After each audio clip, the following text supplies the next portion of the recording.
ನಮಸ್ಕಾರ, ಇದು ಟಿವಿ9 ವಿಶೇಷ. ನಾನು ಅವಿನಾಶ್ ಶಿವನ್. ನಿನ್ನೆ ಪಾಕಿಸ್ತಾನ ಬಾಂಗ್ಲಾದೇಶ ಮ್ಯಾಚನ್ನು ನೀವು ನೋಡಿರ್ತೀರಾ. ಪಾಕಿಸ್ತಾನ್ ಯಾರೂ ಕೂಡ ನಿರೀಕ್ಷೆ ಮಾಡಿದ ಹಾಗೆ ನಿನ್ನೆ ಪಂದ್ಯವನ್ನು ಗೆಲ್ತು.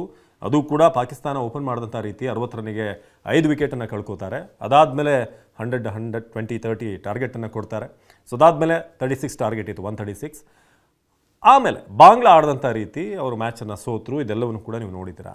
ಆದರೆ ಇಲ್ಲಿ ಒಂದು ಸಂಶಯ ಮೂಡುತ್ತೆ ಏನಂತಂದರೆ, ಈ ಏಷ್ಯಾ ಕಪ್ ಟೂರ್ನಮೆಂಟೇ ಒಂದು ಸೆಟ್ಟಿಂಗ ಅಂತ. ಯಾಕಂದರೆ ಇಂಡಿಯಾ ಮತ್ತು ಪಾಕಿಸ್ತಾನ ಮ್ಯಾಚ್ ಆಗುತ್ತೆ ಅಂತಂದಾಗ ಭಾಳಷ್ಟು ವಿರೋಧ ವ್ಯಕ್ತವಾಗ್ತಾ ಇತ್ತು. ಯಾಕೆ ಇವ್ರ ಜೊತೆ ಆಡಬೇಕು? ಪಹಲ್ಗಾಮ್ ಅಟ್ಯಾಕ್ ಆದ ನಂತರ ಈ ಥರದೊಂದು ಮ್ಯಾಚ್ ಆಡುವಂಥ ಅಗತ್ಯ ಇದೆಯಾ? ರಕ್ತ ಮತ್ತು ನೀರು ಜೊತೆಯಾಗಿ ಹರಿಯಲ್ಲ ಅಂತ ಪ್ರಧಾನಿ ಹೇಳಿದರು. ಆದರೆ ರಕ್ತ ಮತ್ತು ಕ್ರಿಕೆಟ್ ಜೊತೆಯಾಗಿ ಹೇಗೆ ಅನ್ನೋದು. ಸೊ ಅದಾದಮೇಲೆ ಪಾಕಿಸ್ತಾನ ಮೇಲೆ ನಾವು ಆಡಿದ್ವಿ. ಆಗಲೂ ಕೂಡ ಅವರು ಮಾಡ್ತಾ ಇದ್ದಂಥ ವರ್ತನೆಗಳು, ಆ ಸೆಲೆಬ್ರೇಷನ್, ಇದೆಲ್ಲವೂ ಕೂಡ ನೀವು ನೋಡ್ತಾ ಇದ್ರಿ. ಆದರೆ ಏಷ್ಯಾ ಕಪ್ಪಲ್ಲಿ ಭಾನುವಾರ ಇಂಡಿಯಾ ಮತ್ತು ಪಾಕಿಸ್ತಾನ ಆಡ್ತಾ ಇದೆಯಲ್ಲ, ಅದು ಆಲ್ರೆಡಿ ಕ್ರಿಕೆಟ್ ಪ್ರೇಮಿಗಳಿಗೆ, ಯಾರು ಕರೆಕ್ಟಾಗಿ ಕ್ರಿಕೆಟನ್ನು ಫಾಲೋ ಮಾಡ್ತಾರಲ್ಲ, ಅವ್ರಿಗೆ ಗೊತ್ತಿತ್ತು ಈ ಥರನೇ ಆಗುತ್ತೆ ಅಂತ.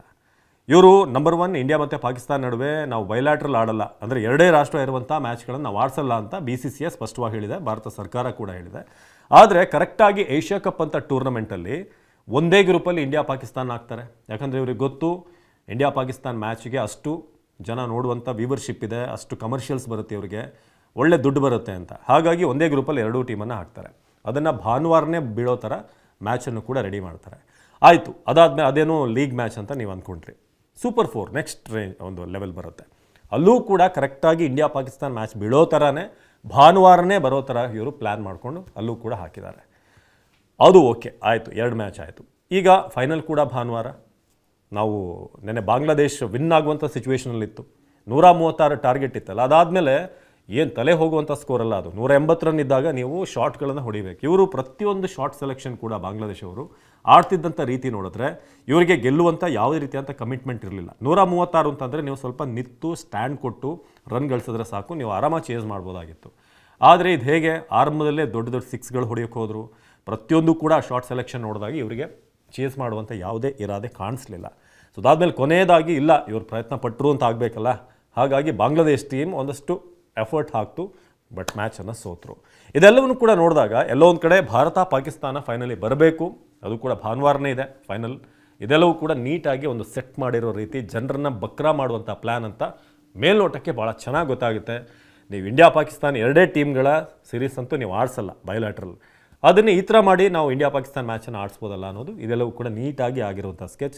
ಜನ ಅದನ್ನು ಅರ್ಥ ಮಾಡಿಕೊಂಡ್ರೆ ಗೊತ್ತಾಗುತ್ತೆ. ಸೊ ಹಾಗಾಗಿ ಒಂದು ರಾಷ್ಟ್ರದ ಜೊತೆ ಕ್ರಿಕೆಟ್ ಆಡಬಾರ್ದು ಅಂತಂದರೆ ಆಡಲೇಬಾರ್ದು. ಇಲ್ಲ ಈ ಥರ ನಾವೇನೋ ಬೇರೆ ರೀತಿಯಲ್ಲಿ ಬಂದು ಎರಡು ಟೀಮ್ಗಳ ಒಂದು ಮ್ಯಾಚನ್ನು ನಾವು ಆಡಿಸ್ತೀವಿ ಅಂತಂದರೆ ಎಂಟರ್ಟೈನ್ಮೆಂಟಾಗಿ ನೋಡೋರಿಗೆ ಏನು ತೊಂದರೆ ಇಲ್ಲ, ನೋಡ್ಬೋದು. ಆದರೆ ದೇಶದ ಸೆಂಟಿಮೆಂಟ್ಸ್ ಅಂತ ಬಂದಾಗ ಈ ಥರ ಎಲ್ಲ ನಿಮ್ಮನ್ನು ಯಾವ ರೀತಿ ತಲೆ ಕೆಡಿಸಿ ಅಥವಾ ನಿಧಾನವಾಗಿ ಈ ಸೂಜಿ ನಾವು ದಾರ ಹಾಕ್ತೀವಲ್ಲ ಆ ಥರ ನೀಟಾಗಿ, ಅಥವಾ ಬೆಣ್ಣೆಯಿಂದ ಕೂದಲು ತೆಗೆದ ಹಾಗೆ, ಯಾರಿಗೂ ಡೌಟ್ ಬರದ ಹಾಗೆ ಈ ಥರ ಟೂರ್ನಮೆಂಟ್ಗಳನ್ನು ಆಡಿಸ್ತಾರೆ. ಸೊ ನಿಮ್ಗೇನು ಅನಿಸುತ್ತೆ, ಈ ಥರ ಒಂದು ಸೆಟ್ಟಿಂಗ್ ಮಾಡಿ ಆಡಿಸುವಂಥ ಅವಶ್ಯಕತೆ ಇದೆಯಾ? ಇದ್ರ ಬದಲು ನೀವು ಡೈರೆಕ್ಟಾಗಿ ಆಡಿಸ್ಬಿಡ್ಬೋದಪ್ಪ.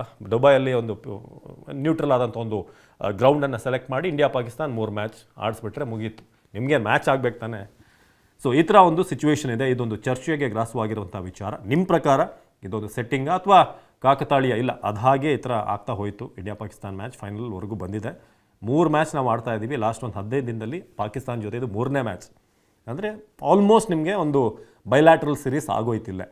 ಸೊ ನಿಮ್ಮ ಒಪಿನಿಯನ್ ಏನು? ದಯವಿಟ್ಟು ಕಮೆಂಟ್ ಮಾಡಿ ತಿಳಿಸಿ. ಇದ್ರ ಬಗ್ಗೆ ನಿರಂತರ ಸುದ್ದಿಗಾಗಿ ನೋಡ್ತಾ ಇರಿ ಟಿವಿ9.